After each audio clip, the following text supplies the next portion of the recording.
Hey everyone, the 6-5 is on the road. We are here with a view from Davos. It's been a great week so far. It is the beginning of the week, but we expect there to be a lot of exciting coverage coming from here.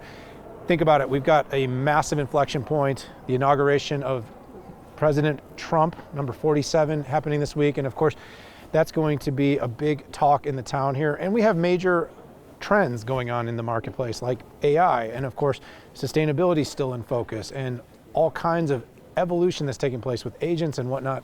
So I'm excited here because we've been having conversations with CEOs, presidents, business leaders, people in government, politics, and so much more. And VC/PE is another place. And Sarah, you've been in many parts of the business, but you're here, you're raising capital, you're talking tech, you're empowering women. I don't know if I'm going to do your whole speech for you, but welcome to the show. Thanks for spending a little time with me. No, thanks so much. It's absolutely a pleasure to be here. I'm super honored to be part of the magical mountain and really getting the chance. I think Davos is one of the only places on the planet where you can really mix government, private sector, philanthropic, public sector, and I've just come from a really interesting roundtable where we talked about something very near and dear to my heart, which is actually encompassing our investment thesis, and that is trying to focus on AI-enabled software to future-proof our global supply chain, but at the same time embed those decarbonization technologies that we so need. Yeah, it's really interesting everything that's going on with AI-enabled software. I've been saying the last year, maybe even two, with what's happened with NVIDIA and infrastructure. Everybody's kind of watching the AI data center build out. And of course, we know that the consumption is still that kind of layer that everyone's like, how much of it's really happening, right? Is software being implemented into the industries, into enterprises, into businesses? Is it being used? Is it bringing value? And I think we're starting to see it. We did some research recently with agentic, and we were looking at the $50 trillion labor pool, Sarah, and we've gotten to the point where we estimate about 20% of the tasks by white collar workers now can utilize agentic or some of the power of AI, and we see about a $4 trillion economic impact that could happen over the next 1 to 2 years. So it is really happening, but at the same time, I'm still seeing things locked in POCs. I'm seeing things not really getting to market, and then figuring out the company. So maybe that's an interesting point I'd like to get. Like, in your eyes, what does software enabled AI mean? Because is that Microsoft Copilot? Is that Salesforce Agent? Like, what is it, and kind of how are you thinking about investing in it? Sure. So I see it a little bit as two buckets, and you'll remember last year at Davos, AI was sort of like the only topic that anyone was talking about. And I think what we've seen over a 12-month period is that we've shifted really from this focus on ChatGPT and LLMs and how the future of work is going, what are our future jobs going to look like, and the average kind of white-collar worker. And now we're seeing a fundamental shift, I think, into what are the real applications for corporate strategics, and not just getting their workforce kind of using AI on a regular basis, but how are they going to apply them in their actual, again, for our purposes, global supply chain technologies. Yeah, it's a lot. And by the way, a lot of our studies are kind of looking at how AI is being implemented, where are those sort of friction points and those choke points happening inside of organization, and what is that sort of takeoff, and when is that takeoff moment going to take place? Maybe just a little opportunity to share about Helena Capital.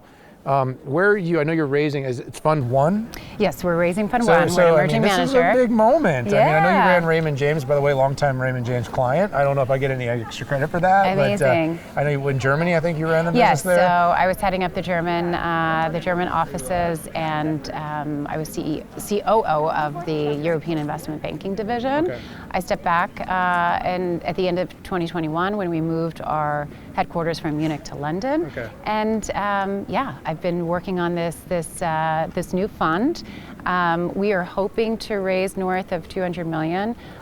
It's a Series B fund, so we're looking really at the missing middle on a couple of different fronts. So one, we're very interested in, as 3 female general partners, we're very interested in female-led tech. Yep. We're also very interested in this kind of decarbonization technology piece, also again AI enabled. You see a drop off at the Series B for early stage funding. They're a little bit too, let's say too risky for private equity, but too big for early stage VC, and that's where we really hope to play. Yeah, you got to always find those white spaces. It's a great place to take off. Of course, if it was easy, there'd be a lot of people doing it. So you know that Correct. Sort of being able to make that assessment of what has real takeoff value versus what's going to maybe drag, because you know when you're in VC, the returns you're going to expect have to be substantially higher because you know you're going to get some of them wrong. That's just kind of how it goes. I'd love to tell everyone that I bet Sarah's going to get them all right, but we all know that there's no VCs in the world that get it right every single time. So maybe just dig in a little bit on the decarbonization. I've been this is my second Davos. I'm a wily veteran, but 3 or 4 years ago when I tracked what was going on at Davos, it was all about sustainability and DEI. We're seeing a pretty significant sort of climate change. Absolutely. And I don't think it's disinterest. I mean, I still think there is very meaningful sustainability, meaningful decarbonization efforts that can be done. AI is sort of a diametrically opposed venture right now. Without fusion, without some sort of super clean tech, we're taking the grid over. Sure.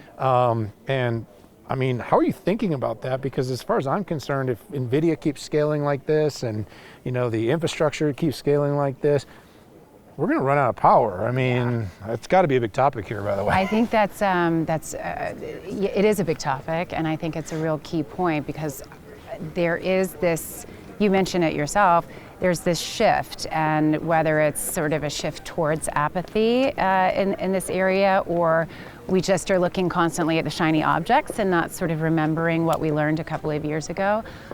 What I like to say, and this might sound a little bit controversial, but it's a little bit like feeding vegetables. It's fun for the camera. So feeding vegetables to your children. Yeah. We need to sort of cover up the decarbonization technologies with some returns and future-proofing these legacy industries. I think those industries are ready now.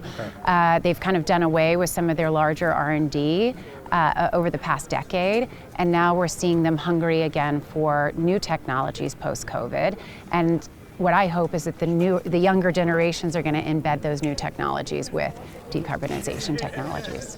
All right, well, we got just a couple of minutes left. Let's end a little bit with the female founder things. Yeah. As a investor myself, Yes. I certainly love to see how companies can span that sort of diversity horizon. Let's be candid, as a white male founder, I can certainly say that I have a certain viewpoint of the world. Yeah. And I think it's important that diversity is there. Now, you can also get into the kaleidoscope of the opposite, where you get too far down the path of picking a certain diverse group, and then how are you kind of balancing making sure that you lead and think about, you know what I mean? Yeah, it's a great question. I think one thing it's a mission for me. I'm coming out of a very three law, business, and technology background, so very male dominated. So I think it was very much a mission for me to focus a little bit on female founders, and the further along, less than 5% of female founders make it to Series B, so this was a little bit of a mission and purpose. But what's cool, when we started to hone in on our where we were really interested, our investment thesis,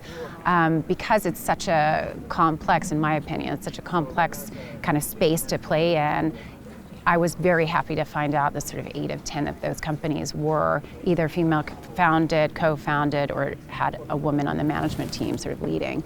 And I think what we're seeing again is women have had less funding. So as we all know, less than 2% of funding worldwide goes to female founders. They've had to be lean, they've had to be mean. And we're seeing, from our perspective, from an investor's perspective, this is a real arbitrage opportunity. We can get in at lower valuations because they're not valued according to traditional.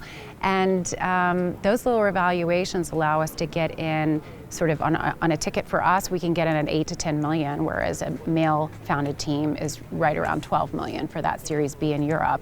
And we actually can then exit those companies at a higher valuation than the male-dominated ones, because the growth is exponential over, a 2 to 3 year period. Like a lesson my father taught me when I was young about real estate. You make your money in the buy. So, to some extent, you're kind of combining some, real personal ambitions and personal beliefs with also being somewhat opportunistic. And I think the word you used was arbitrage, which to some extent, like I said, in every investment, you realize in the end it's the where you bought it. And then of course, your ability to identify the right investments, hold them and through the right periods of time.